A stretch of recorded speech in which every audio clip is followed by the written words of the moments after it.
November 8th, 1975, the Sands Hotel, Las Vegas.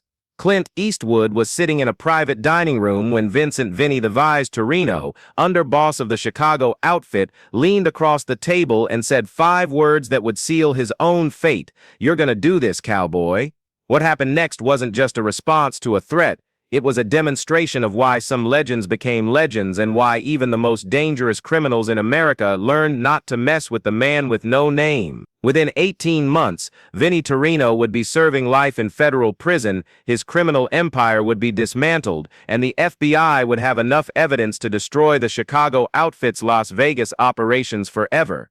This is the story of what happens when organized crime makes the fatal mistake of threatening someone who's tougher than they are. Now, let me back up here and explain who Vincent Torrino was, because understanding his power makes Clint's response even more incredible. In 1975, Vincent Torrino was one of the most feared men in organized crime. As underboss of the Chicago outfit, he controlled gambling operations, loan sharking, and extortion rackets throughout the Midwest and Las Vegas.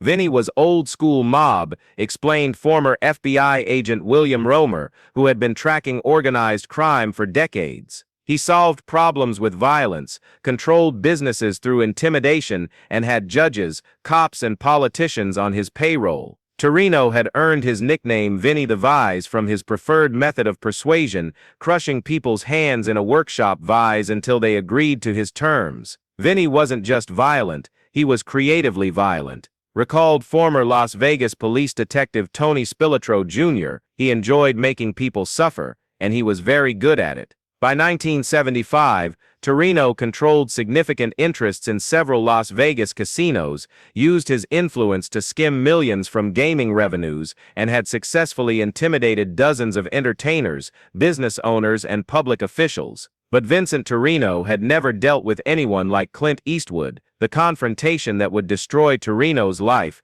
began with a seemingly routine business proposition. In late 1975, Clint was in Las Vegas meeting with producers about financing for the outlaw Shozi Wales, his upcoming western that he planned to direct and star in. The meeting was at the Sands Hotel because one of the potential investors, casino owner Frank Romano, had connections to both Hollywood financing and Las Vegas entertainment. What Clint didn't know was that Romano was heavily indebted to the Chicago outfit and that Vincent Torrino had been using the casino owner as a front for mob money laundering operations. Frank Romano was essentially a puppet, explained former Nevada Gaming Commission investigator Dennis Gomes. He looked like a legitimate businessman, but every major decision went through Chicago mob leadership. When Torrino learned that Clint Eastwood was meeting with Romano about a multi-million-dollar film project, he saw an opportunity to expand the outfit's influence into Hollywood production. The November 8th meeting was supposed to be about film financing.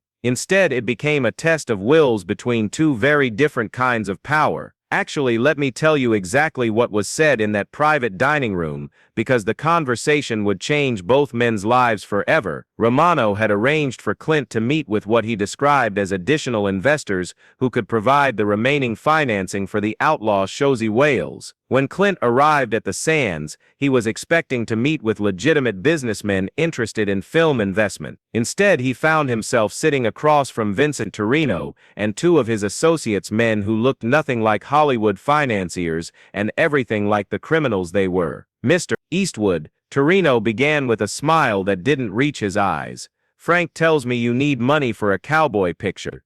"I need financing for a film project." "Yes. Well, we got money. Lots of money. But we got conditions." Clint remained silent, studying Torrino with the same intense gaze that had made Harry Callahan legendary. "First condition, we want 50% ownership of the film, not investment ownership." "That's not how film financing works," Clint replied calmly. "It's how our financing works." "Second condition, we choose the distribution company." "Third condition, we get approval on all major casting decisions." Clint leaned back in his chair.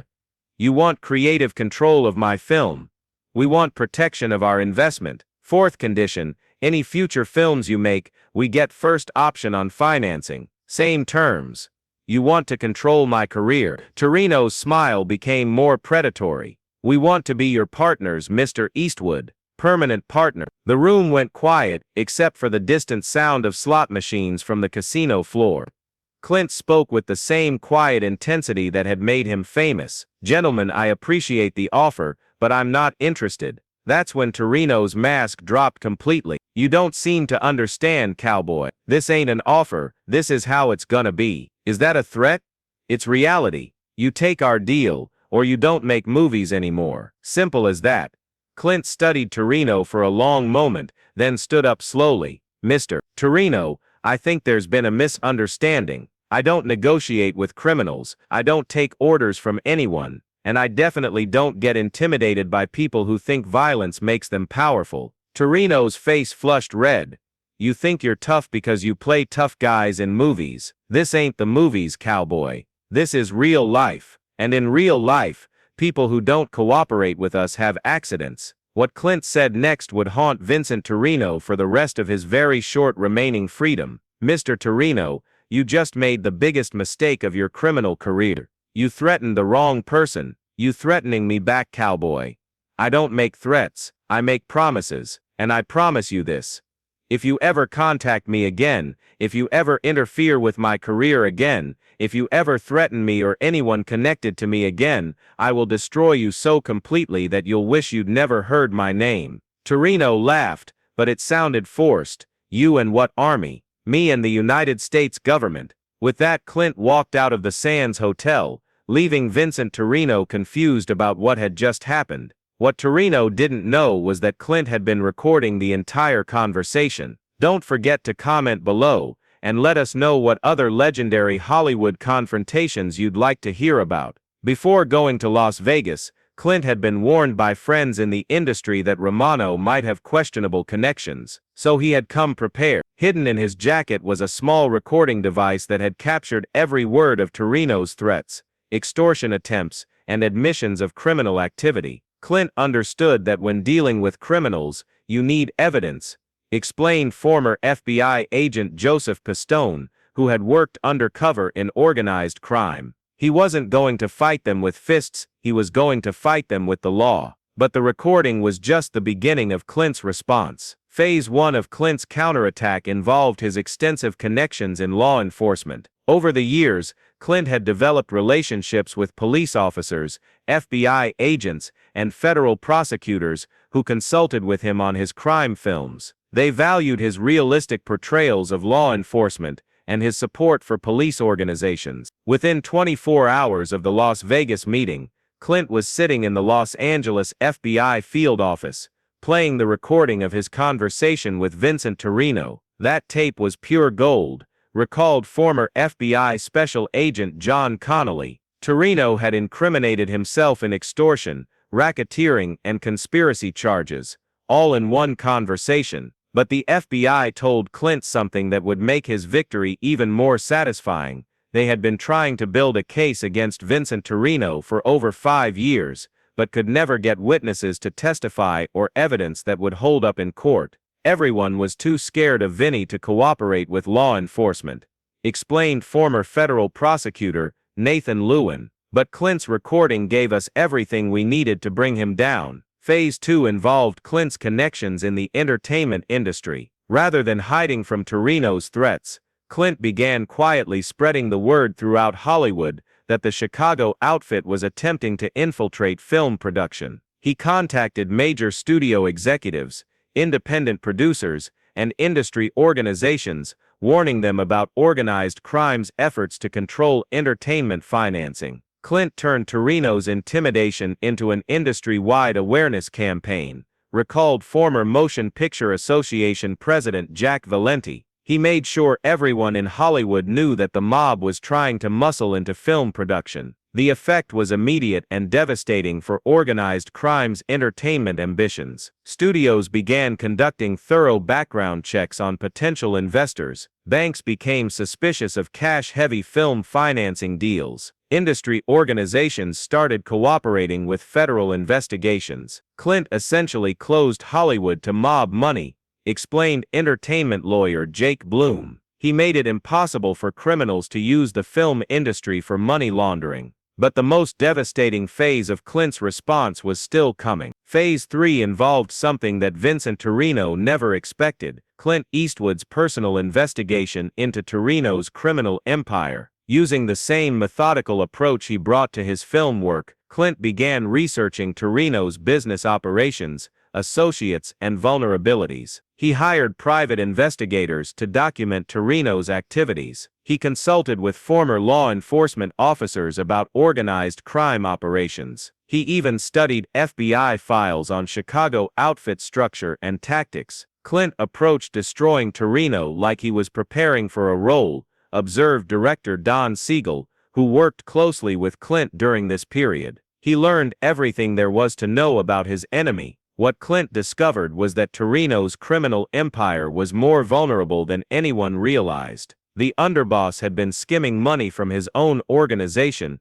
keeping profits that should have been passed up to Chicago leadership. He had been conducting unauthorized operations in Las Vegas without approval from outfit bosses. Most damaging, he had been cooperating with rival crime families in ways that violated fundamental organized crime rules. Armed with this information, Clint made a decision that would finish Vincent Torrino forever. He turned over everything he had learned to both federal law enforcement and Chicago outfit leadership. It was brilliant, explained organized crime expert Nicholas Pileggi. Clint made Torrino an enemy of both the law and his own criminal organization. The FBI used Clint's information to build an airtight racketeering case against Torrino. The Chicago outfit used the same information to conclude that their underboss had become a liability who needed to be eliminated. Vincent Torrino found himself facing the two most dangerous enemies any criminal could have: the United States government and his own mob family. On March 15, 1977, 16 months after threatening Clint Eastwood, Vincent Torrino was arrested by federal agents on charges of racketeering, extortion, money laundering, and conspiracy. The evidence against him was overwhelming. In addition to Clint's recording, the FBI had gathered financial records, surveillance footage, and testimony from witnesses who were no longer afraid to cooperate. The case against Torrino was ironclad, recalled federal prosecutor Robert Blakey. He was going to prison for the rest of his life, and everyone knew it. But Torrino's legal troubles were nothing compared to his problems with organized crime. Chicago outfit leadership had learned about his unauthorized activities, his skimming operations, and his violation of fundamental mob rules. In organized crime, there's only one punishment for betraying the family: death. Vincent Torrino was marked for execution by his own criminal organization. Faced with life in federal prison or death at the hands of his former associates, Torrino made a decision that would have been unthinkable before Clint destroyed his life. He became a federal informant. In exchange for witness protection and a reduced sentence, Vinny the Vise Torrino provided federal prosecutors with information that led to the arrests of over 30 organized crime figures. Vinny's cooperation was unprecedented, explained former FBI agent Joseph Griffin. He gave up everything: names, locations, operations, financial records. He destroyed the Chicago outfit's Las Vegas operations completely. The man who had threatened Clint Eastwood spent the rest of his life in federal witness protection, living under an assumed name in a small Midwestern town, working at a hardware store, and looking over his shoulder for assassins from his former criminal family. Meanwhile, Clint Eastwood's career continued to flourish. The Outlaw's Chaucy Wales was financed without mob money and became both a critical and commercial success. Clint went on to direct and star in The Gauntlet, Bronco Billy, and eventually Unforgiven, which won him Academy Awards for Best Picture and Best Director. Clint's refusal to be intimidated by the mob became legendary in Hollywood, observed entertainment historian David Thompson. It proved that some people can't be bought, threatened, or controlled. But the most satisfying vindication came in 1992, when Clint won his Oscars for Unforgiven, standing on the Academy Awards stage, accepting recognition for artistic achievement. Clint had definitively proved that integrity and talent matter more than criminal intimidation. The man who Vincent Torrino had called just a cowboy actor was being honored by his peers for creating one of the greatest films in cinema history. The criminal who had threatened to end Clint's career was living anonymously in witness protection, afraid for his life. The lesson of Clint's confrontation with Vincent Torrino wasn't just about standing up to criminals, it was about understanding that different kinds of power have different kinds of durability. Criminal power is based on fear, and fear is temporary, explained former U.S. Attorney Rudy Giuliani. Legitimate power is based on respect, talent, and integrity, and those things last forever.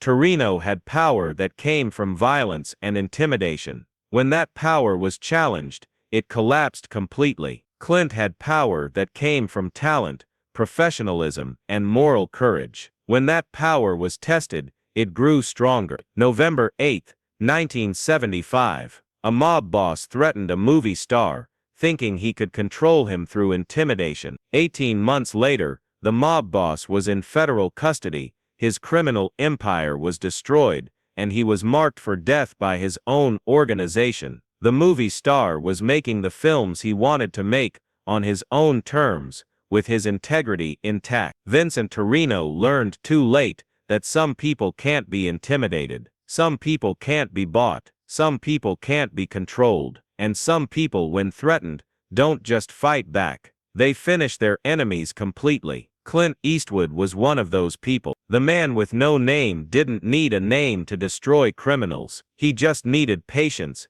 intelligence, and the courage to do what was right. Vincent Torrino thought he was dealing with an actor who played tough guys. He discovered he was dealing with a tough guy who happened to act. The difference cost him everything. Some lessons are learned the easy way, others are learned in federal prison. Vincent Torrino learned his lesson the hard way, but he learned it completely, and so did every other criminal who thought about threatening Clint Eastwood. They learned that legends became legends for a reason, and that reason isn't just what they do on screen, it's who they are when the cameras stop rolling. Clint Eastwood was the same man on screen and off.